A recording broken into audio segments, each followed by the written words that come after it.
Okay,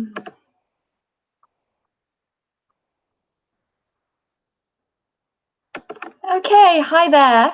My name's Lauren Quinn, and I'm going to be doing the webinar this evening on getting involved in research as a medical student. Can you hear me okay? Could you just let me know in the YouTube box that you've got the image and you have some sound?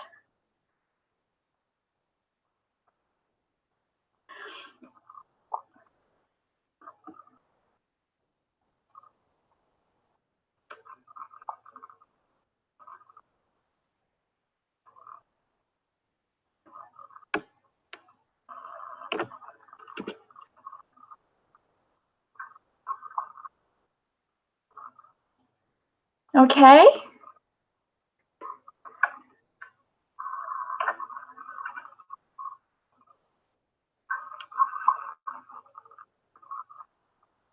Okay.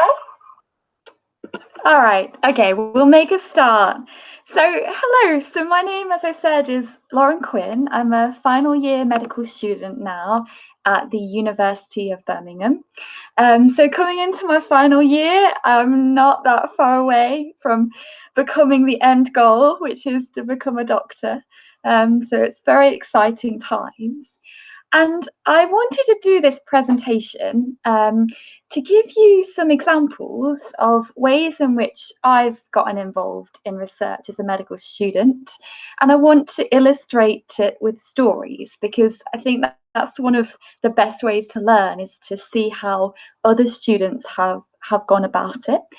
And I'm going to structure my presentation so I have 10 top tips for students, not just medical students. This includes dental students, veterinary students, and really any healthcare student, to get involved in research. Okay, research is, just to give you a broad outline, research is what drives and improves care for the patients that we serve. It's all encompassing. Research can vary in nature.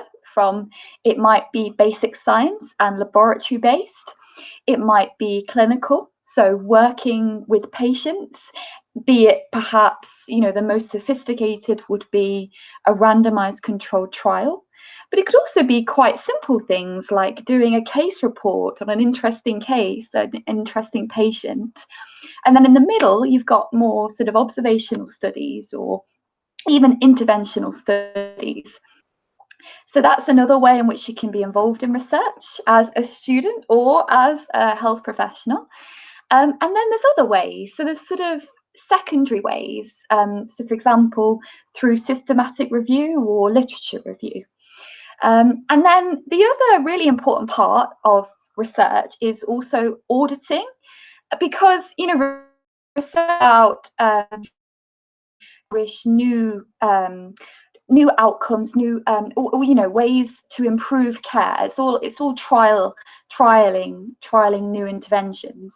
Whereas auditing is equally as important, because auditing is about looking at the care we're currently providing and seeing if that care is up to scratch, if patients are receiving the best possible care, and if not, then what can we do to try and improve that care that we're offering it, make sure that we're adhering to guidelines, essentially. And auditing is another very important role, and they're projects that you can undertake as a student as well. So I'm gonna work through the top 10 tips. The presentation should be about no more than 50 minutes. And I hope, if you have any questions as we go along, please pop them in the box. You can always watch this presentation back as well. And I'll give you my email at the end as well. So if you have any questions moving forward, I'm really happy to help. And the reason is I'm really passionate about research myself. I'm really keen on pursuing a clinical academic, a research career. And the reason is because it is actually so rewarding. And I think sometimes medicine or equivalent, very competitive programs can be very challenging. So I've obtained great reward and enjoyment out of the research projects that I've done. So I can't urge students enough to get involved in research because the rewards are numerous. So my number one top tip would be to start with research early and be really proactive. Okay, so when I came to medical school, I knew in my first year I was keen to get involved in research. So I joined my academic society at the time called the Birmingham Academic Medical Society. And I met senior students, so fifth years, fourth year medical students who had all done research in the past. And they were a fantastic resource. You know, they really told me, oh, you know, why don't you think about doing this? Or, you know, that's what this means. Because when you're a first year, you're so new to it all that, you know, anything you can glean from older students is really invaluable. So then in my second year, that was when I really knew I wanted to now do a project and I was ready. So the first thing I did in the first semester of the year, I sent an email out to a couple of supervisors. So, and these were basically professors at the university who I'd really admired from the lecturers. You know, they the way they talked about the research and their interests were of interest to me as well. So I emailed, and I didn't actually hear anything back from either of them. And I was a little bit downhearted. I thought, oh dear, nobody wants me. But then I tried again, and the second time, I modified my email. I structured it a bit better. I said what I wanted to achieve. I said what time I had. You know, what sort of project I envisaged. And I got a really quick response, and the supervisor asked me for a CV.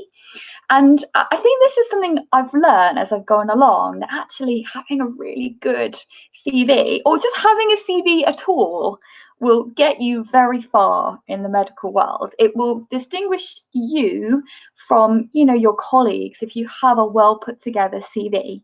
And it takes a lot of time, and that's what part of starting early is about.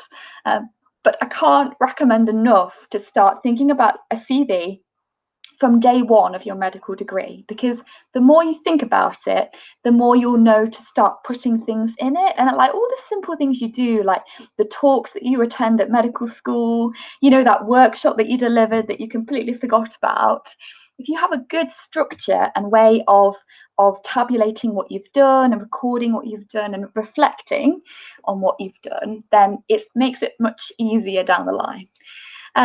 So I started early with my research, and I was proactive. And this supervisor who I emailed the second time, I sent a CV. He was really keen to see me. He had a project in mind already, so I was quite lucky in that respect. And he set up for me an 8-week summer studentship. So that's when you spend a dedicated amount of time devoted to research. And it was funded. I got funding for the project.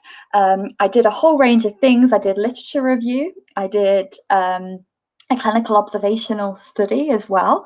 So we were fitting patients with these, they're called accelerometers. So they basically, they are attached to your thigh, and then they can tell whether you're lying or sitting or standing. So it basically was looking at sedentary time in diabetes. And now I got to do an observational study, which was really interesting. So there was a lot of ethics involved in that, and ethical protocols that we had to submit that as a student I was involved in at such an early stage, which is invaluable and carries you very far, you know, in your future careers as well. And other things I did, I also did a statistical project, and this was all within 8 weeks. Now, we did get a paper out of it in the end, which took a bit more time. But so my number one tip to you is just start early. Don't be afraid just to send emails. You might not hear anything back, but if you've got a good supervisor, they will email you back, and they will invest in you and want to take you on. And yeah, be proactive. You know, what I've found is in my time as a student, the more I've said yes to things and actively sought out projects and things like that, what's actually happened now in my fourth and my final year is actually things start coming to you, and people know what you're capable of, and they know, you know, what your skill set is, so they'll start asking you to do, oh, could you do that project for me, or oh, I'd like to take you on to do this. um, so actually, you know, just that being proactive at the start, you don't necessarily need to be proactive at the end, because people will actively seek you out, if you know what I mean. um, so I think that is my first top tip for you guys. And then my second one, you know, a lot of people worry about, what on earth am I going to do? You know, I don't know what specialty I want to do. How on earth do I know what research I'm going to do? And the best answer I have for that is to do something of interest to you. Okay. Research and doing a research project is a long, drawn out process. I'm not trying to put you off it, but it is a very long process. It requires a lot of commitment. And therefore, if you're doing something that you absolutely hate, you're not going to do it as well as you could, because your heart's not in it, if you like. And it's just going to be really hard work, and you're not going to get as much out of it as you could if it's something you're really, you know, you don't even have to be amazingly passionate about it. If it might simply be, for example, you've done a clinic in the hospital. It might be an MS clinic, a multiple sclerosis clinic. I don't know, it might be an irritable bowel disease clinic. It could be anything. And it might be, you know, it just sort of, that was of interest to you. You wanted to find out a bit more. You were intrigued about sort of the causality, which isn't very well known in either of those conditions. So then that might sort of tailor the sort of project that you might want to take on, or you know, that you would be interested in. It doesn't have to be a project. You know, what research project you do doesn't mean what specialty you're going to do. Okay. Myself, my main academic interest is diabetes and endocrinology, but I have also done research projects on esophageal cancer, which is entirely unrelated, of course. I've done sort of thyroid disease, which is endo-based. And then I've done a project more recently on cognitive biases and heuristics. So the factors, like the human factors that influence medical decision making. So you might think, oh my goodness, that was very broad spectrum. But actually, for example, having done a cancer project, that gives you a whole different skill set and understanding of research than doing a lifestyle diabetes project does. So the statistics you use in cancer studies, the ROC curves you might have seen, you know, they're all very tailored to a particular specialty, a particular type of problem. So actually, I've really benefited from doing multiple research projects in slightly different domains as well, and that's okay. You don't have to worry if if you decide to intercalate and you can't quite get the intercalation that you wanted. It's okay, because it's very transferable skills. What the skills you gain from a particular project are entirely relatable to any future research projects that you do.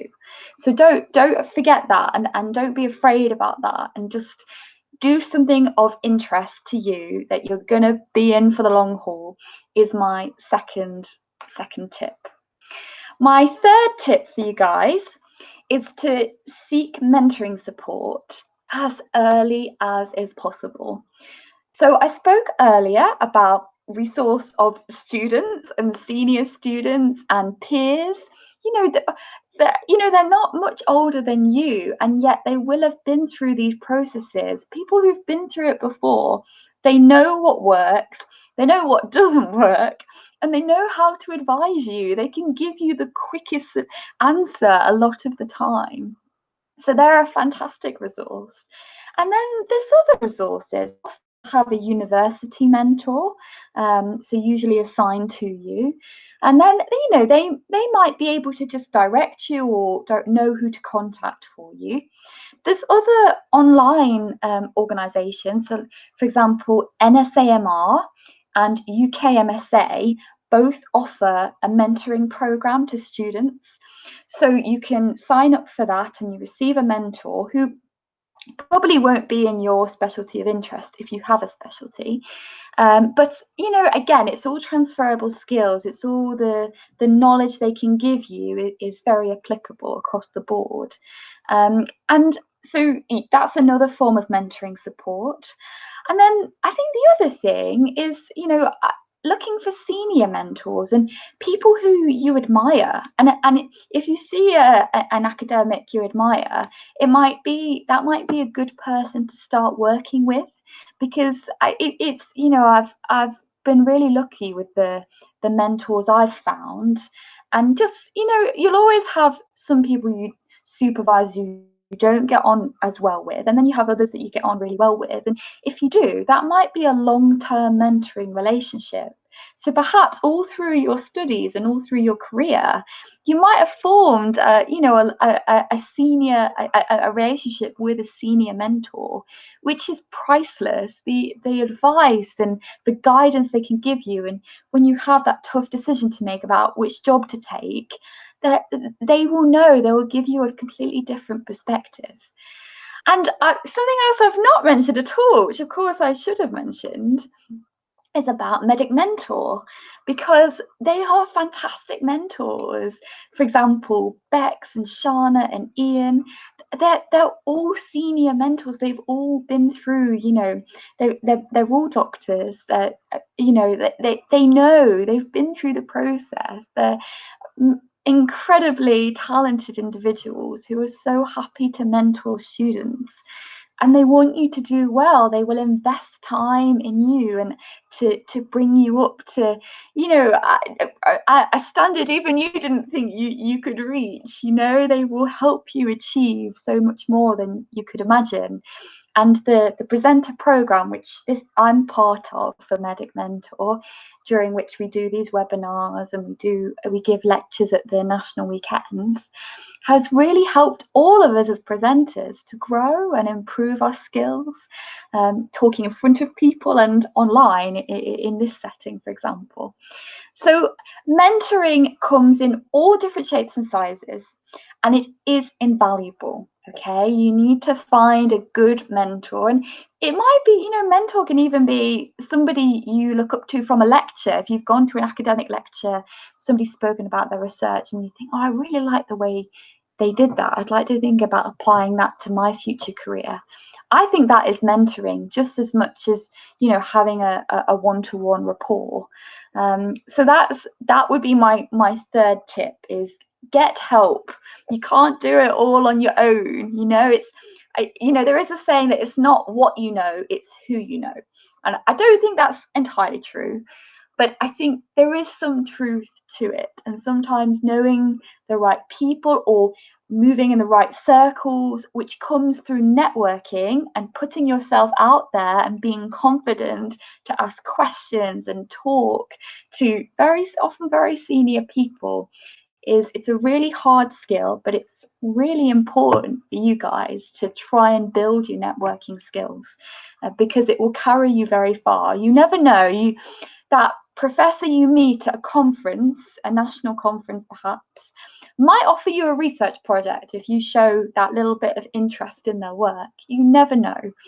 So that would be my third tip. My fourth tip would be, then once you've got your supervisor, okay, you've got a good mentor who's told you it's good to go, this is a great project, go for it. Then you need to start thinking about the project itself, okay? And I know you might have heard about SMART goals, and I think this is a good thing to think about. I have had times where I've had maybe research projects have been delayed, they've taken longer than expected, so you end up having multiple projects that you're trying to do at the same time, and that balancing that is difficult alongside the healthcare courses that you guys are doing.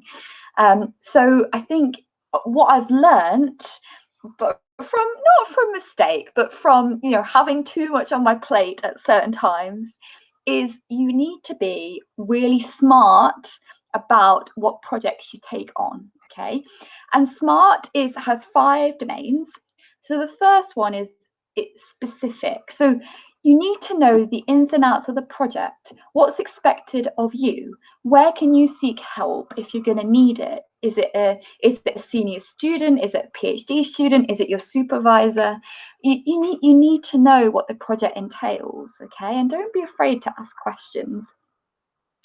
The second thing is, making sure there's going to be an output for you, and it says, measurable. And, in an ideal world, all research projects you did would have a good output, would give you a paper in a publication in a journal. That would be the ideal. That doesn't always happen for so many reasons, but you need to hold your supervisor down and make sure there is something in it for you out of this time investment that you're putting in. You'll be so busy with your courses. You've got so much coursework to do. You are giving up your free time to do a research project. So you need to make sure you're going to get something out of it. Obviously, you're going to get the skills, and that's great, and that's just as important. But could you get a poster presentation at a regional or a national conference? Could you even get an international presentation, perhaps? And they're not as hard to get as students think. Students think, oh my goodness, I'd never be able to speak, at an international conference. But actually, they really like medical students and healthcare students to apply, because they have so few that apply. So you'll be the token student and you will be so well looked after. I went to Poland to the biogerontology conference at the Nenki Institute, so that was international, and gave an oral presentation on my intercalation work. And they looked after me so well. They just couldn't believe that I was just a student. And they, they said, oh, you spoke so well, and we're really happy that you're here. So actually, push yourself out the comfort zone, and it's not actually as hard as you probably think it's going to be to get an international presentation or even a national presentation. Okay. So our SMART goals, if we go back, we've got the S is specific, M is measurable. So make sure you're going to get something out of it. A is achievable, okay? And this is where, and I always think this ties in with the T of SMART, which is timely, okay? You need to make sure, that you have know the project inside out, what's expected of you. You need to know the time frame and the deadlines, okay? If you're doing this project alongside, your studies in term time, are you going to be able to achieve it? Is it achievable? And that's such an important question. And if it's going to compromise your work, your academic work, your well-being, if it's going to be too much for you, have a think. Is it the right thing, or is it the right time? Could it be delayed? What's the wiggle room, if you like? Okay. And then the other R is sort of relevant or results. But I don't think that's quite so relevant in this case, to be honest. I mean, as I've said, all research projects are relevant to you. It doesn't matter what you do, what specialty you do, because the skills are so transferable, as I've said a few times. But I think the main things are knowing the project, making sure you're going to get something out of it, and whatever that might be. It could be anything. It could even just be a university presentation. That's still, a recognized achievement. And then making sure you've got the time to be able to give to the project and make the most out of it. And that very nicely brings me on to my additional tip for you, which is make the most, maximize your outputs. Okay, what do I mean by this? Okay, so any research project that you do, what you should aim for, and this is achievable, okay, you should aim for a grant. Okay, and what do I mean by grant? I mean, like, for example, a bursary, some sort of bursary funding that's awarded to you for your living expenses to allow you to undertake the project.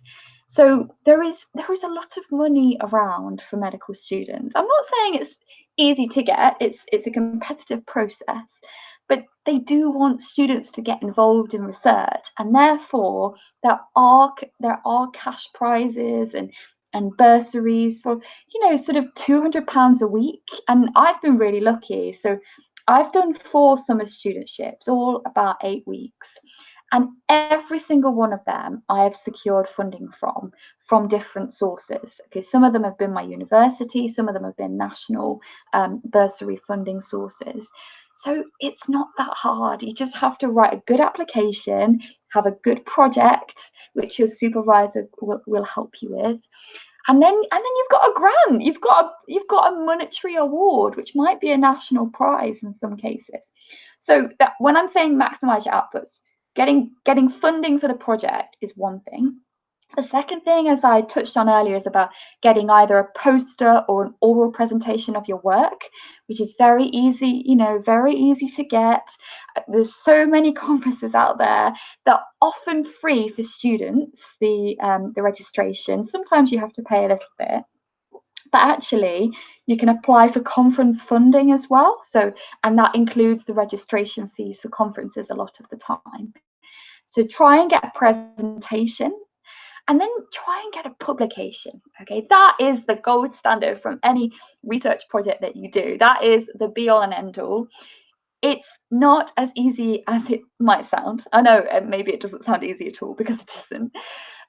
You need a really good supervisor. You need to be a good student. You know, you need to put the effort into the project and really be invested in the project. And I used to have a fear of writing papers, of writing medical papers. And I'm making it sound like I've written a lot. I haven't. I just want to sort of tell you my story. And I was terrified, and I thought, there's no way I can do this as a student. I've absolutely no idea what I'm doing. So the project I talked to you earlier about, the diabetes project, we managed to get a publication, and I was a named author, although my supervisor wrote the paper. But then when I did my cancer surgical project, the esophageal cancer one, the supervisor said to me, right, I want you to write the paper now.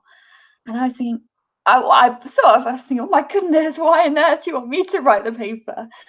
And the first thing I did when I was challenged with writing a paper was seek support from my senior mentor. And I said, I just don't know what I'm doing. So she outlined it all for me. She'd written a lot of papers, so she knew how to advise me. And it doesn't have to be a senior mentor. It could be a doctor that you know. It could be, you know, so many people have these skills. And she outlined it for me, and she really made me feel like, yes, I can write a paper. So I set myself a couple of weekends off to do the job, to do the literature review, to write it up, and I was really proud of it. It was I felt like such a personal achievement. And then you dread sending it off to your supervisor and thinking they're going to tear it apart. It's going to be awful. But actually, there weren't that many changes at all. And the only thing I can put that down to is having read a lot of literature myself. You know, from the project, any research project you do, you become very familiar with the literature in that area and the publications and papers.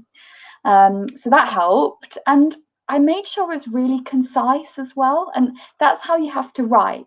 You know, if you're writing scientifically, it's concise, it's to the point. You don't want to waffle. You just, you know, there needs to be a clear progression of the paper as well. So it wasn't that hard, actually, and you can do that as a student, you know, with the right support, the right mentors. You can write a paper. There is no reason. And then you get your first author, which is an incredible achievement for any student. And it's not that hard.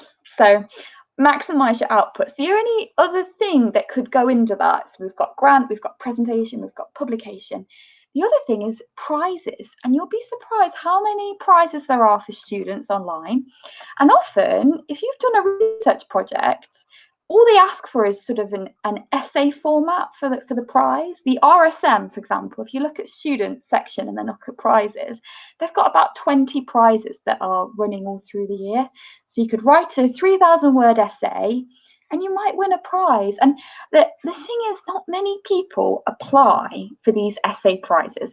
That is what people don't know. It might be 10 people for a national prize that apply, and so your odds are pretty good. I mean, obviously it has to be a good standard as well, of course. But and a prizes set you apart. Prizes count at the end of the day. So that is the other thing. If you've done a research project, you could turn that into an essay for a competition online. So that, really remember that as a student, your time is so valuable. Okay, you are busy people. You are doing a very challenging degree. You have a lot of work to do outside of your day work, if you like. You might be in hospital most of the day. You've got book work to do in the evening. Your time is precious. Do not let anybody tell you that it's not true, because it is. And your free time is precious as well. And therefore, if you're choosing to sacrifice your free time to do a research project, it has to be valuable for you. It has to, be the best it can be, and you're going to get the most out of it. Okay. So that's my 5th tip for you. My 6th tip is about trying to think forward and thinking about your career right now. Okay, that might not be knowing what specialty you want to do, but I think it's always helpful early on to have a 1-year plan, to have a 5-year plan, and to have a 10-year plan.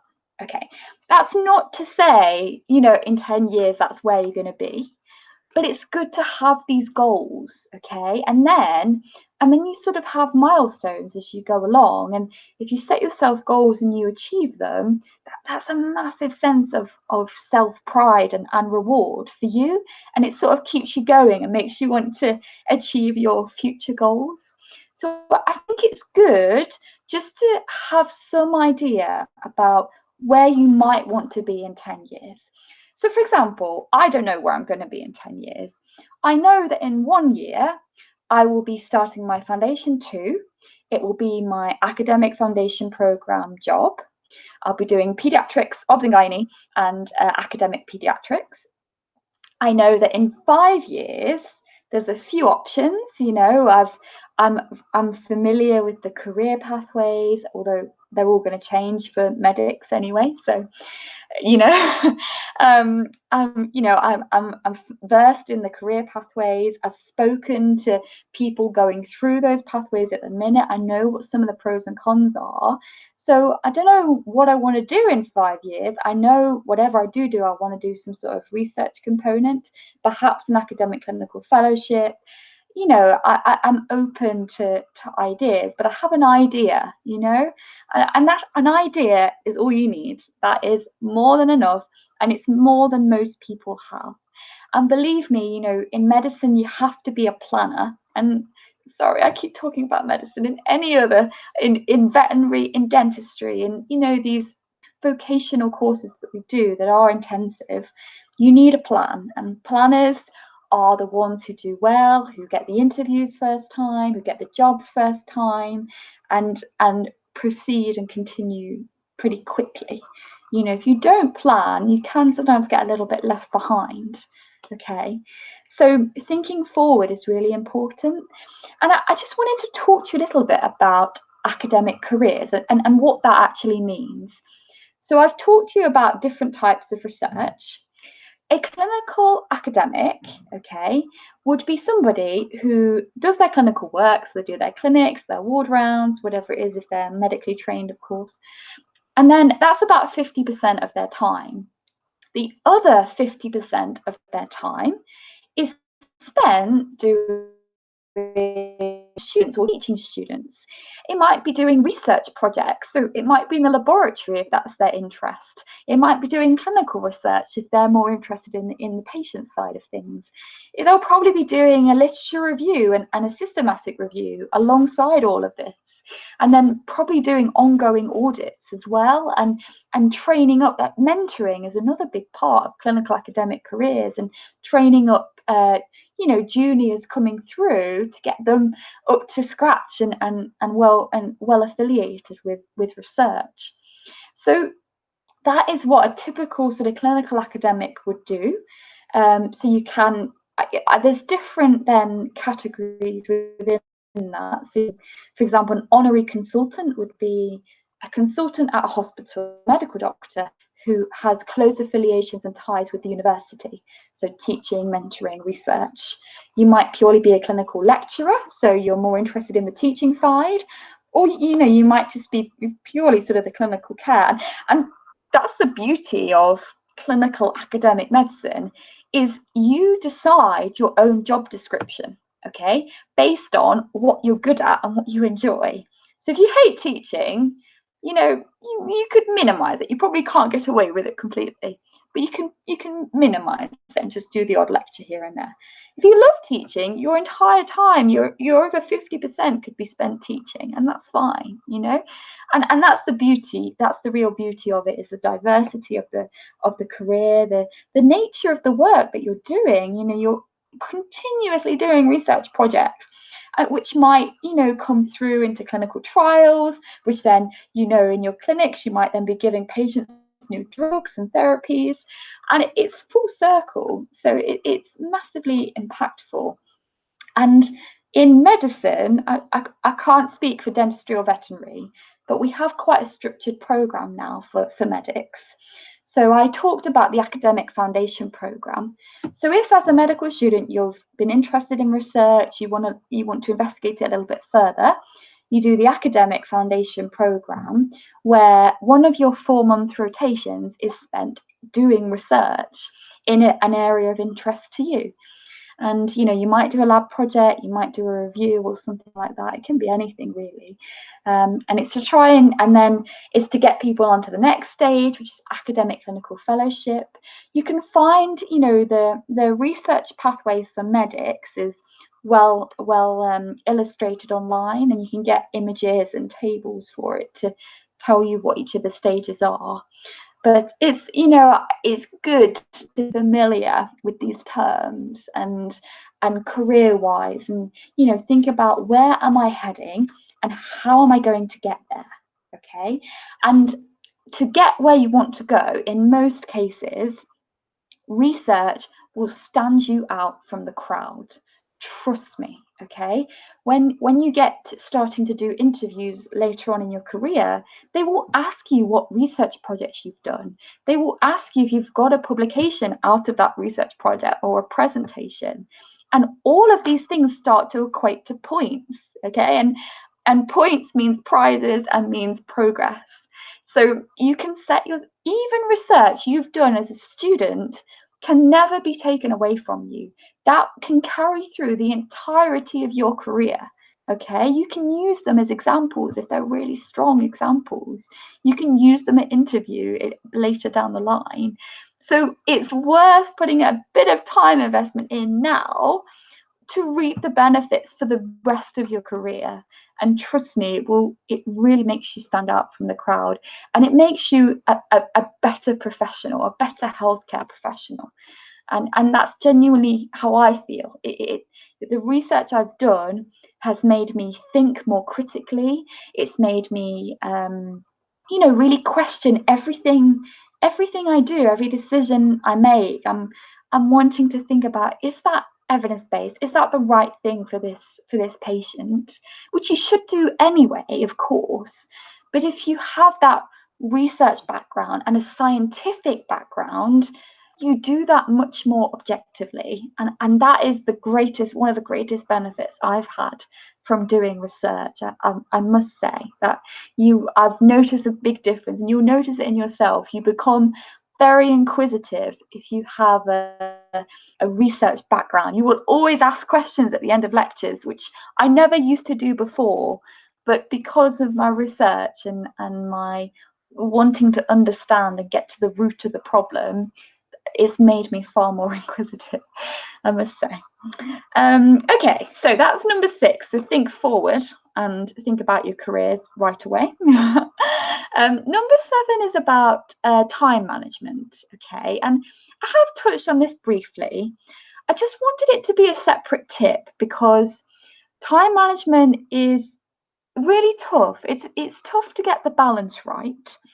it's always changing as well. It's very dynamic depending on your role, on your commitments. And, it's about, there's no right answer for, a blanket answer. It has to be what's right for you, to be honest. And, at the end of the day, the grade you get in your studies, in your degree, is important. That will carry you far, okay? But, extracurricular things will also carry you far. So it's about getting the balance right between both of those things. And of course, alongside your, your own free time and your, your time with friends and family. And that's all important, that you're human at the end of the day. You're not a robot, as much as people sometimes like to think doctors are robots. You are human, so it's about getting that right. And sometimes it's hard to know, what you need, what your balance is, until you've pushed yourself that little bit. And I mentioned before that, there was a time when projects took longer than expected. I had multiple projects alongside my studies. It felt like a lot was going on, but it was only through pushing myself that I realized this is a little bit too much. I'm not being able to spend as much time on my work, on my studies. Free time is less because of these other commitments. But it was only because I'd pushed myself that I knew that actually that was too much. Okay. And then I learned from that and learned to look at smart goals and make sure I had the time to be able to invest in a project. And being able to say no is okay. You don't have to say yes to everything. And the more projects that you do, you will start to really critically analyze a project and think, is this going to be valuable for me? What am I really going to get, as much as I can out of this? Is this going to be really beneficial for my career? And you start thinking like that the more projects that you do. And it's only by pushing yourself and pushing the boat out a little bit and getting yourself into challenges in managing time that you realize where your kind of limit is. And I think that's a good thing to identify before you go into your career, okay? Because what can happen is sometimes doctors, you might have heard about burnout, so where you've pushed yourself too far and then you just you don't crash, but you start to feel very low. Your motivation is very low, and you don't want to get to that point. That's burnout is not it's not an entity. It's very much a spectrum, and it affects people in different ways. And I think perhaps when I was doing too much, I felt a little bit like, oh, I might be going towards burnout now. But I recognized it. I took a step back, and then I took some more free time, or whatever it is that you need to breathe again, if you like. And then I refound my interest and enthusiasm for research after that. Okay, so being self-aware which no one really knows what that means, but it's about recognizing yourself and your strengths and your weaknesses, and when's enough is enough, I would say. So that's my number 7, is time management, okay, and getting the balance right. Number 8 is about acquiring an academic skill set, okay? And what do I mean by that? So that can encompass anything from statistics to literature review and critical appraisal, to essay writing, to writing concisely for a thesis, for example, to poster presentations, to writing a paper, to presenting. All of these things, these are all skills that a good clinical academic needs to sort of master, needs to do well in and be competent in.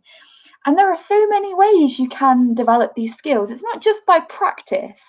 There's a lot of resources online. For example, I mentioned NSAMR and UKMSA. Both have resources on things like poster presentations, essay writing, etc., critical appraisal. There's other tools for critical appraisal online that you can familiarize yourself with. There's a lot of books. So, for example, Tricia Greenhouse, How to Read a Paper. Some people like that textbook, and it helps them with the theory. So, there are ways, this theory behind the skills is actually really important as well, because if you have the theory, you can then apply the skill better and more competently. And other ways you can gain these skills are through lectures, or even putting on lectures for students or peers. That's what we've done in the Birmingham Academic Society. We've got a doctor, an academic, to come in and talk about how to give a poster presentation. So talks like that and workshops are really helpful as well. And then, of course, the other thing is practice, throwing yourself in the deep end and just saying, I'm going to do this poster presentation. Perhaps do it at a student conference, for example. That is a great way to practice. And then use that as a practice and then go and submit it to a national conference, okay? You can't submit posters twice, but if it's a student conference, that usually doesn't count because it's not a registered body. So you can only submit it to one national conference. So you use student conferences as a practice. They're ideal for that. It's a fantastic resource. So always be thinking about your academic skill set, and thinking about times when you've been a team player, been a leader, been a teacher, okay? And try and gain experience in all of these. We call them soft skills, but they're not soft skills at all. They're pertinent to being a doctor, and they're pertinent to being a good clinical academic as well. They're vital. So trying to build on these skills and taking on opportunities that help you will really serve you well moving forward. And reflect on these experiences you have as well, reflecting on a time you were a good team player and how you made a difference to the team. And reflection is so important, and building a portfolio, as I've touched on, talking about a CV as well. The earlier you can get on top of that and get a system for yourself of filing all your extracurricular activities, certificates, etc., the easier it is for you in the long run. Don't be like me and just have a folder with everything in, and then you get to your final year and decide you should probably file it now. It's because it's not as valuable then, But I must say I am quite internally reflective, which is, I think that's quite an important skill in academia, because you need to know what your strengths are, okay? What skills have you mastered? But equally, where are you weak, and where could you do with some development and improvement? And if you are weak in an area, how are you going to get better?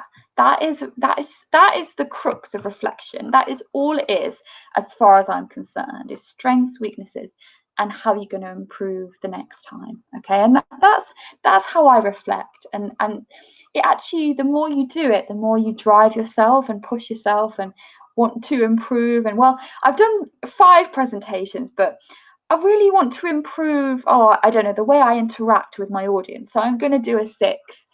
And it's you kind of build momentum because of your reflection. So reflection is actually a good thing. Don't be horrified about the Gibbs reflective cycle, which it's evidence-based, but I've never reflected like that, and that's not for me a practical way of reflecting. I prefer just to do it internally and thinking about strengths, weaknesses, and improvements. So my last 2 tips for you, we've got about 5 minutes left, is number 9 is communication and commitment. So communicating with your supervisor well, being clear if you're having problems, if you are having problems, how you're going to resolve it, who can help you, being really clear if you can't meet a deadline, don't just hide away in a corner. You need to be upfront about it, and sometimes let others know that you're struggling or that you're having problems. Do it early. Don't let it snowball out of hand. Don't be afraid, because it's a learning opportunity for you. All research projects should be learning for you. So communication is key, and not just with your supervisor, but also with the team. And I intercalated and worked with PhD students who were phenomenal, and towards the end of the project, we had fun together. We were close friends, but we worked together and we helped each other with our projects, and they were a great sort of forum for discussing my ideas and my discussion section of my thesis. And just saying, what do you think of that, or have you come across this? And they're a fantastic resource. They know everything. They're so au fait with the area that you're just starting to get a glimpse of, and they will give you new ideas and make you think of perspectives you hadn't considered. So working with different team members, regardless of whether they're your profession or not, basic scientists are just they're just as valuable and will give you different ideas. So communication is key.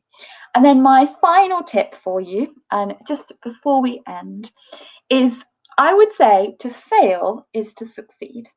And you actually gain an awful lot more from your not always failures, sometimes not doing something as well as you think you could, okay, or not doing as well in that essay that you'd wanted to. You will learn a lot more from things you don't do so well at than the things that you find easy or attain massive successes from. Okay, because everybody wants to succeed, nobody wants to fail. So when you do fail, you will remember how horrible that feels, whatever the failure might be. I'm not just talking about failing exams. It can be anything, big or small. Nobody wants to fail. So you will think about how you are not going to fail if that situation happens to you again. Okay, and you will correct it the second time. You won't make the same mistake again. Okay, so it's okay to get things wrong. I'm not talking about mistakes in clinical care. I'm talking about mistakes in terms of ways of doing things in like a research project, for example, or communicating not in the best way perhaps you could. And you'll learn from these failures and improve for the next time, and that is so important. I can't stress that enough. I've learned a lot more from doing things not as well as I think I could have done, and thinking, right, I'm going to do that differently next time, than I have from successes that we all attain. So that's and then the final thing is, you are not just a student. You are not just a medical student or just a dental student or just a veterinary student. You're the top people in your year or in your birth year. You're from the top 5%, attainment wise. You're on a very challenging degree program. You're doing the program, and you're even now trying to do a research project. You are so valuable as a student. You can bring such enthusiasm. You can bring a brand new perspective to a research team. If they invest in you and spend time training you up, you'll be skilled for the future then to apply to other research projects. So remember that. Remember how important you are, and how much research gets done because of students is quite phenomenal. You guys might be the people who are doing the database work. I have sat for hours looking through patient notes, just getting thyroid levels or I don't know, symptoms that they presented with. I've spent hours doing it, but it meant we got a presentation out of it, and we're now working on a publication for it, which if you've collected the data, you will be a named author on that piece. So you'll probably not do the really exciting things as a student, don't get me wrong, but you'll do integral things. You'll be making a contribution to the research field, and no one can take that away from you. That will last with you forever. Your name will always be on a paper, and it's a massive achievement when you do get it. So I can't stress enough to go for it, and believe in yourself. I think is really important as well. Don't tell yourself you can't do something, and if you can't do something, then find a mentor who will correct the deficit, if you like, and will push you to achieve. I think So those are my top 10 tips. So I'm going to summarize very quickly, and then I'm happy if you've got any questions in the box. Let's have a look. Oh yeah, Bex has done me a few. So what I'll do is I'll put the tips in the box so you've got a record of them. I'll put my email in as well. So the first tip is start early and be proactive. The second tip is seek mentoring support. The third tip is use SMART goals. So be familiar with your project and make sure you've got the time to do it. The fourth tip is do something of interest to you. The fifth tip is make the most of your outputs. The sixth tip is think forward and think about an academic career. You should all think about that. 7 is time management. 8 is acquiring an academic skill set and how you can do that. 9 is commitment and communication are key to research success. And then 10, to fail is to succeed. And you should aim high because you're never just a student. Okay. So thank you for joining us tonight. I hope you've learned something. I'll pop my email in the box, as I said, and I'm happy to answer any questions. I've been really lucky in my time as a student. I've gotten involved in so much research, so many projects. I've never regretted any of it. It's really added to me. It will make me a better doctor at the end of the day. And it is hugely impactful for patients as well. You can make a real difference. So I can't stress enough that you should get involved in research. And I hope now for you it's a little bit clearer how to get involved in research. So thank you for your time. Goodbye.